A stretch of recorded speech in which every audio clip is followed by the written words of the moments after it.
Hi, this is Lucia with The Art of Love. I'm a dating and relationship expert specializing in helping you get your ex back.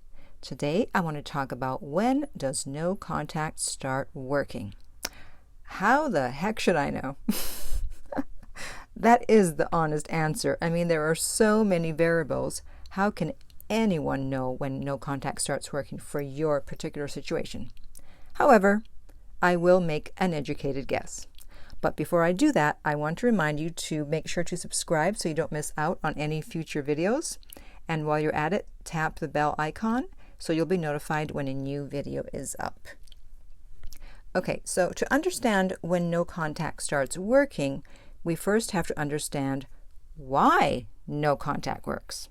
And one of the reasons, just one of the reasons, for doing no contact is for your ex to experience life without you, and to miss you, and to see that you're not reaching out, and to feel anxiety.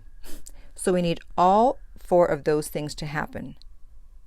So you can see why no contact is not a sprint, it's a marathon. It takes a while for it to get going, for it to start working. Now, the first thing you have to keep in mind is your breakup real or fake?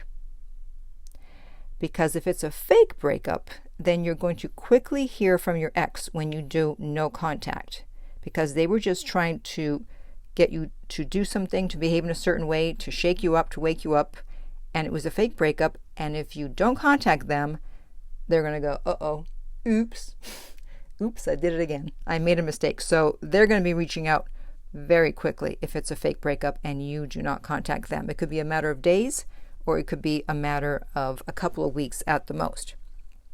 But most of the time, it's not a fake breakup. So one thing you have to ask yourself is, how long were you together? Because the longer you were together, then obviously the more enmeshed your lives were. That means that the sooner that they're going to experience life without you and what it's like to live without you, and the sooner they'll miss you, and the sooner they'll feel anxious, therefore the sooner no contact is likely to start working, and the sooner they are to reach out. But that's only one factor. At the same time, it doesn't necessarily mean that the longer that you were together, that the sooner they're going to contact you. I wish it was that easy, right? You were together 9 months, okay, let's reverse engineer that, and that means blah, blah, blah. No, there is no mathematical formula. There are other factors to consider. We, of course, cannot forget attachment style. A person with an anxious attachment style is going to feel anxious sooner rather than someone with an avoidant attachment style, especially someone with a dismissive avoidant attachment style. So the anxious attachment style is going to reach out sooner when they see that you have vanished into thin air. But more important than attachment style is interest level, because it doesn't matter what someone's attachment style is. At the end of the day, what is their interest? Because if their interest is in the 30s, then no contact is going to take longer to start working than if their interest level is in the 40s. Because no matter what our attachment style is, we've all been broken up with, and we've all broken up with someone. But what determined our actions afterwards was mainly interest level. That's the variable. Whereas attachment style always remains the same unless you work on yourself. The interest level is a variable. And so we have to take that into consideration. So if I'm going to give you a time frame, I'm going to have to go back to the 60-day rule, which I talked about in my video. And it is based on the teachings of Maxwell Maltz in his book, Psycho-Cybernetics.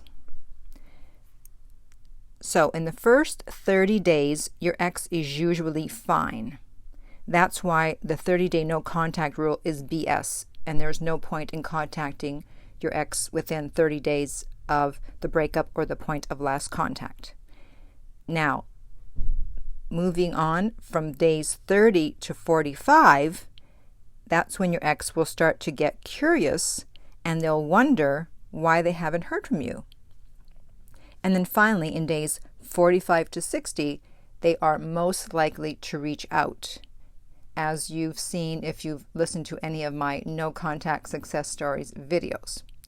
So even though no contact probably started working at about the 30-day mark, it still took at least another 15 to 30 days for them to reach out. Just because it started working, it doesn't mean they're going to reach out that day. That would be too easy.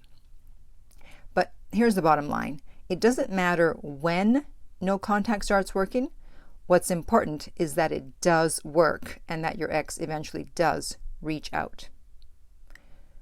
So let me know in the comments below how long you've been in no contact. I would be curious. But in the meantime, if you're going through a breakup, I know it's painful and I know you want to reach out. But as you know from listening to this video, you shouldn't. You have to let no contact do its thing. Instead, you can reach out to me for a private coaching session so I can help you get your ex back. And you can reach me at theartoflove.net, where you can also sign up for my free newsletter. If you're listening on YouTube, remember to like and subscribe. If you're listening on iTunes, I would appreciate if you would rate and review the podcast. And finally, remember that love inspires, empowers, uplifts, and enlightens. Finally, remember that love inspires, empowers, uplifts, and enlightens.